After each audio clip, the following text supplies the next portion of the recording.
게 중요하니까 머리는 혹 안 감을 수 있으시겠어요? 예. 돈받기가 있습니다. 5억 혼자 받기, 나는 10억 받고 원수는 20억 받기. 근데 이 질문은 사실 10억 받고 원수 20억 받고 참는 게 나을 수도 있어요. 그런데 5억 혼자 받는 사람도 혹 있을지 모르겠어요. 이건 좀 어렵습니다. 100% 확률로 1억 받기, 아니면 25% 확률로 100억 받기. 어떤 걸 선택하시겠어요? 한번 확률을 걸어보시겠어요? 1억은 우리가 모아볼 만하니까 4분의 1의 확률을 가지고 100억 한번 시도해 보시겠어요? 되게 똑똑히 예라고 대답하시는 분들이 있네요. 직장 동료, 일 잘하는데 싸가지 없는 사람하고 일할까? 아니면 일을 못하는데 착한 사람하고 일하는 게 좋을까? 네, 이것도 어려운 질문입니다. 근데 장단점이 있죠. 직장 동료, 나 빼고 다 천재인 팀에서 숨쉬듯 자괴감을 느끼는 그런 걸 택할 것인가? 내가 유일한 희망인 팀에서 혼자 바가는 소처럼 일할 것인가? 어느 게 더 편하시겠어요? 천재팀에서 그냥 나는 그냥 그러니까 한숨 쉬고 사는 게 낫겠어요? 배울 게 있어요? 이 질문은 우리 안식일교인들한테는 아주 쉬운 질문이에요.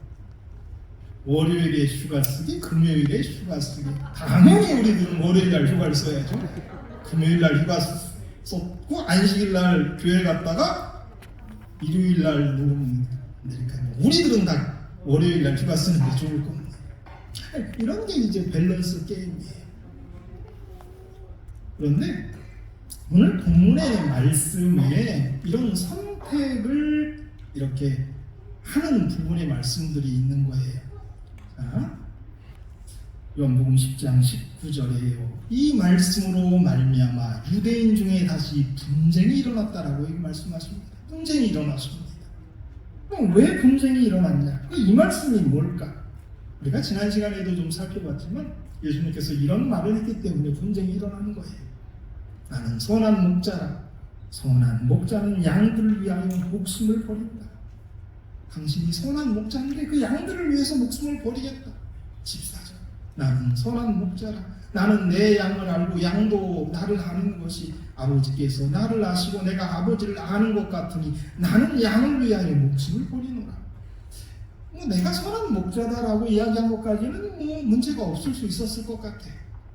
그런데 계속해서 그 양들을 위해서 목숨을 버린다라는 이야기들을 하시니까 이게 맨정신으로 하는 얘기인가? 이게 도대체 뭔 얘기인가? 라고 하는 그런 생각들 때문에 백성들 중에 논쟁이 일어나는 겁니다.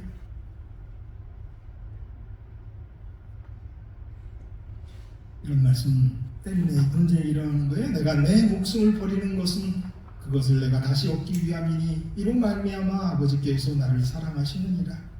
이를 내게서 빼앗는 자가 있는 것이 아니라 내가 스스로 버리노라. 나는 버릴 권세도 있고 다시 얻을 권세도 있으니 이 계명은 내 아버지께서 받았노라 하시니라. 이런 말씀에 백성들이 논쟁을 한 거예요. 분쟁이 일어났어요. 어떤 분쟁이 일어났냐면 그 중에 많은 사람들이 말하되 그가 귀신 들려 미쳤건을 어찌하여 그 말을 듣느냐. 아니 미친 얘기다. 또 어떤 사람은 말한데 이 말은 귀신 들린 자의 말이 아니다. 귀신이 맹인의 눈을 뜨게 할 수 있느냐 하더라. 그래서 백성 중에 분쟁이 일어났어요. 그들이 이제 태기를 해야 되는데 예수님을 메시아로 받아들이든지 귀신 들린 사람으로 받아들이든지 미친 사람으로 받아들이든지 뭔가를 해야 되는데 그것이 쉽지 않았었다라는 것이지. 계속 이어지는 말씀이에요. 유대인들이 에워싸고 유대에 당신이 언제까지 우리 마음을 의욕하게 하려 하나이까? 그리스도이면 밝히 말씀하소서 하니 예수께서 대답하시되 내가 너희에게 말하였으되 믿지 아니하는도다. 내가 내 아버지의 이름으로 행하는 일들이 나를 증거하는 것이거늘 너희가 내 양이 아니므로 믿지 아니하는도다. 그들이 질문합니다. 언제까지 우리 마음을 미혹하게 하려 하나이까? 그리스도면 그냥 밝히 말씀하소서. 이 그리스도, 당신이 그리스도이니까 라고 하는 부분은 우리 다음 시간에 한번 좀 생각해 보겠습니다. 오늘은 그런 이야기를 이렇게 하게 된 그 양자택일이다라고 하는 부분에서만 좀 생각해 보기를 원합니다. 당신이 언제까지 우리 마음을 미혹하게 하려 하나이까? 그리스도이면 밝히 말씀하소서 하니 그들이 양자택일을 이렇게 강요받은 거고요. 사실 신앙이라는 것이 그거예요. 예수님을 어떤 분으로 우리가 인정하고 받아들이느냐가 신앙인 거예요.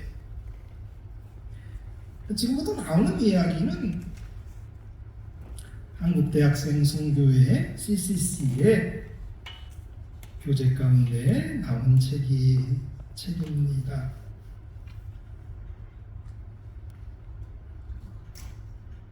크루세이드란 캠퍼스 크루세이드 포 크라이스트인데 크루세이드는 십자군이에요.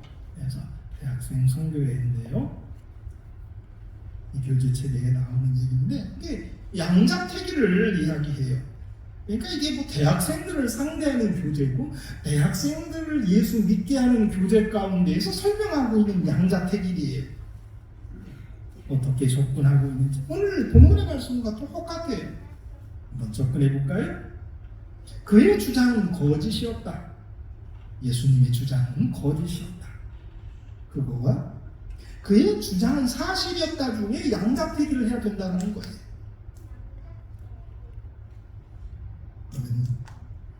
그의 주장은 거짓이었다라는 것으로 또 한번 생각해 볼까요? 그의 주장이 거짓이었다면 우리가 생각할 수 있는 것, 그것 가지고 양자택일을 할 수 있는데요. 하나는 그는 자신의 주장이 거짓임을 알고 있었다라는 거예요. 근데 그의 주장이 거짓이었는데 알고 거짓말을 했을 수 있다는 거고요. 또 한 가지는 그는 자신의 주장이 거짓임을 모르고 있었다라고 생각할 수 있다는 거예요. 그런데 그가 자신의 주장이 거짓임을 알고 자기가 하나님의 아들이다라고 이야기하시고 아버지와 하나다라고 이야기하시는 그런 모든 말씀들이 고의로 거짓말을 주장했다라고 생각할 수 있어요. 그런데 그렇다면 그는 거짓말장이가 되는 거예요. 이게 그의 주장이 거짓말이었다라고 거짓이었다라고 전제할 때 하나 내릴 수 있는 결론은 그는 거짓말쟁이였다. 예수님이 거짓말쟁이였다라는 결론에 도달할 수 있다라는 거죠. 그런데 또 다른 한쪽이 있는데 그것은 예수님이 자기가 하나님의 아들이고 구원자다라고 이야기하는 그리스도라고 주장하는 것이 자신이 모르고 주장하는 거다. 그렇다면 그는 확실히 망상에 사로잡혀 있는 거고요. 그렇다면 그는 미치광이죠. 오늘 본문에서는 이러한 부분들을 귀신 들렸다, 미쳤다 라고 이야기했던 부분이죠. 예수님이 주장이 거짓이라면 그는 예수님은 거짓말장이든지 아니면 망상에 사로잡힌 미치광일 수밖에 없어요. 그런데 그의 주장이 거짓일 수도 있는데 반대로 뭘 수도 있어요? 사실일 수도 있습니다. 그의 주장이 사실이라면 그분은 뭐가 됩니까? 구주가 되시는 거예요. 우리의 구원자가 되시는 겁니다. 그런데 여기에서도 우리가 양자택일을 할 수 있어요. 그분이 구주신데 우리가 그걸 받아들일 수 있고요. 반대는 뭘까요? 우리는 그것을 거절할 수가 있는 거죠. 그래서 우리는 예수님에 대해서 사실 이러한 접근을 할 수 있는 거예요.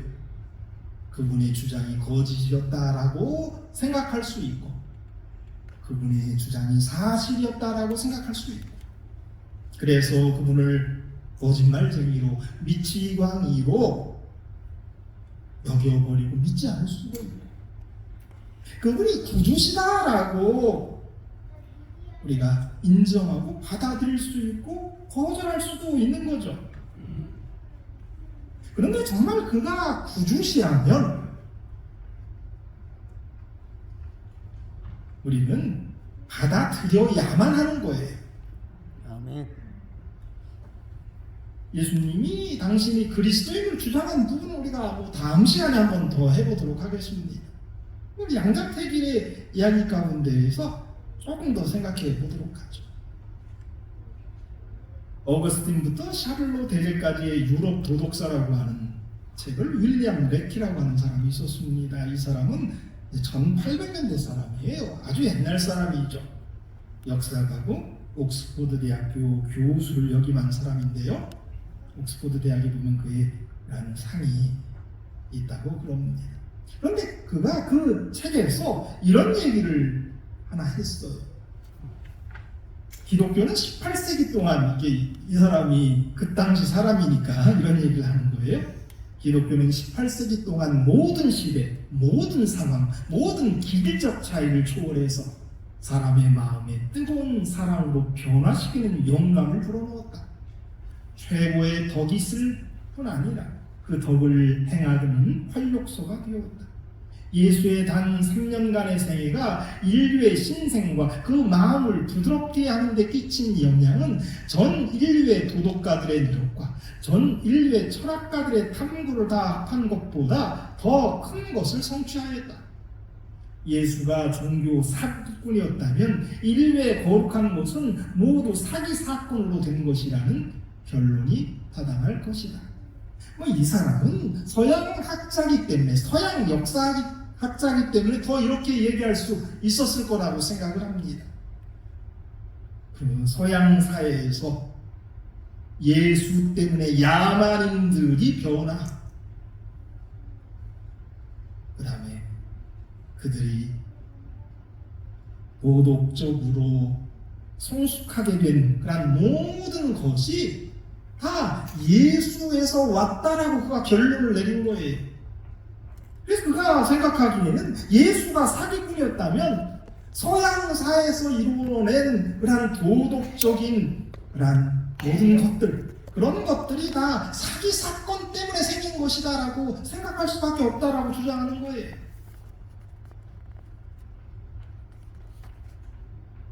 예수님이 결코 사기꾼이 아니다라는 주장이죠. 예수님이 구주시고 그분이 거짓말쟁이가 아니시다라는 거죠. 순전한 기독교라고 하는 책이 있습니다. C.S. 루이스라고 하는 분이 쓴 책인데요. 그 책에도 계속 이런 설명들을 하고 있어요. 사람들이 다음과 같이 말하는 것을 자주 듣는다. 나는 예수님을 위대한 도덕적 스승으로 모시고 싶다. 그러나 그가 하나님이라는 그의 주장을 수락할 수 없다. 이 말만 해서는 안 될 말이다. 어리석은 판단을 고쳐주고 싶다. 단 한 사람에 불과하면서 예수님이 말씀하신 것 같은 말을 하는 사람이 어찌 도덕적 위대한 스승이 될 수 있다는 말인가? 그런 사람이라면 자기가 삶은 계란이라고 말하는 정도에 미친 사람이거나 아니면 지옥의 악마일 것이다. 여기에 우리의 선택이 있다. 이 사람은 과거도 현재도 하나님의 아들이거나 아니면 미친 사람 혹은 그 이하의 무엇인 것이다. 계속해서 C.S. 루이스는 이야기합니다. 우리의 양자택일은 여기 있다. 그를 바보로 취급해서 입을 닥치게 하든지 악마로 취급해서 침을 뱉고 죽여버리든지 아니면 그 앞에 엎드려 당신은 나의 주, 나의 하나님이시다라고 고백하든지 분명한 자세를 취해야 할 것이다. 결코 그를 위대한 도덕적 스승으로만 모시는 우스꽝스럽고 반갑지 않는 호의를 걷어치워라. 예수님은 그것을 싫어하신다. 예수님의 교훈은 예수님 자신의 신성과 결부시키지 않으면 죽은 교훈이 되어버린다. 예수님을 어떤 학자들은 4대 성인이다라고 얘기해요. 그래서 부처님, 공자님, 소크라테스, 이 한국이 좀 되게 이상했던 것 같아요. 그리고 예수님을 4대 성인이에요. 근데 예수님이 그런 어떤 스승 정도다라고 치부하는 거죠. 예수님의 교훈 받아들일 수 있다라는 거예요. 그러나 그가 하나님이시다, 그가 창조주시다, 그가 우리를 구원하신다라고 하는 것은 못 받아들인다는 것. 그런 사람들이 있단 말이에요.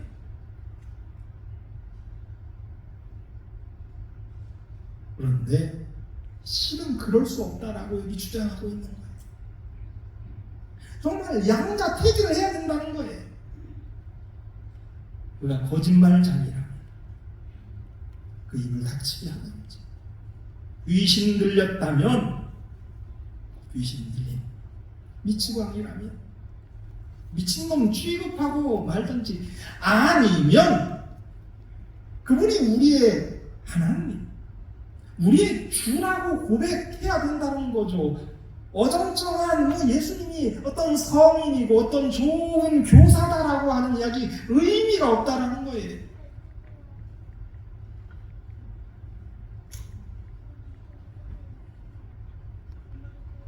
이 자리에 있는 분들 가운데 아직 예수를 개인의 구주로 온전히 받아들이지 않아서 그분을 한 성인짐으로 도덕적 교사라고 생각하시는 분이 꼭 있을는지 모르겠어요. 그러나 그건 의미 없는 거예요. 우리는 양자택일을 해야 된단 말이에요.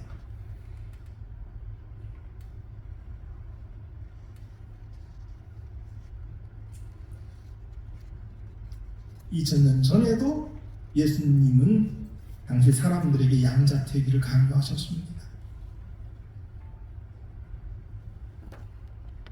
그가 거짓말장인지, 그가 미치고 하는지, 그의 주장이 거짓인지, 그의 주장이 사실인지, 그 당시에도 양자택일을 할 수밖에 없었던 거예요. 그런데 그가 구주시라, 우리는 그걸 받아들여야 하죠.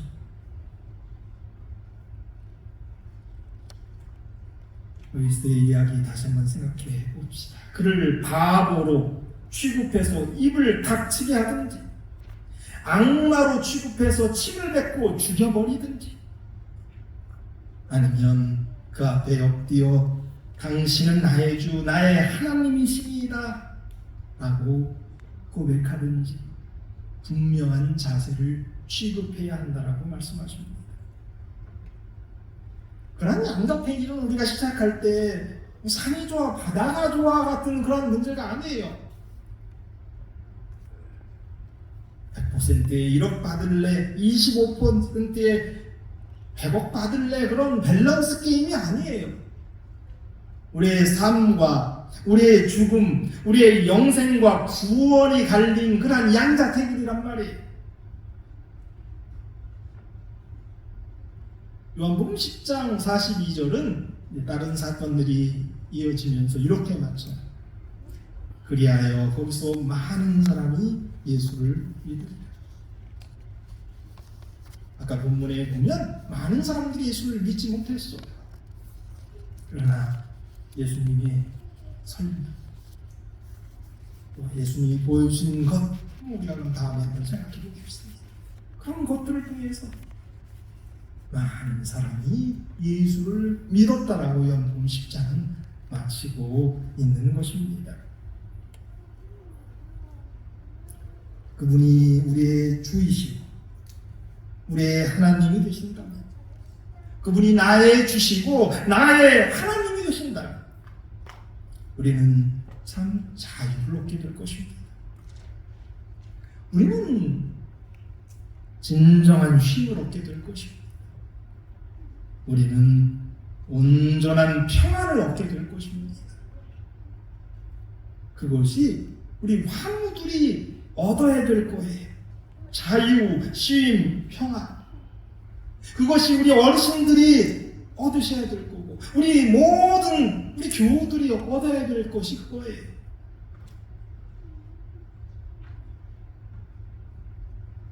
예수 그리스도를 나의 주, 나의 하나님으로 받아들인다.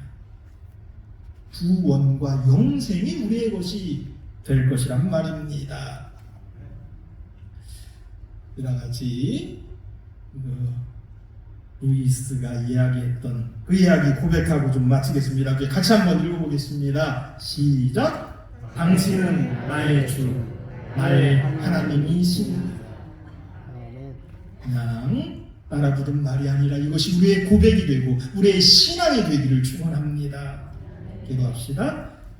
하늘 계신 아버지, 우리는 어렸을 때부터 어떤 택하는 것들을 강요받고 자라왔습니다. 그러나 진정 우리가 양자택일해야 될 단 하나님,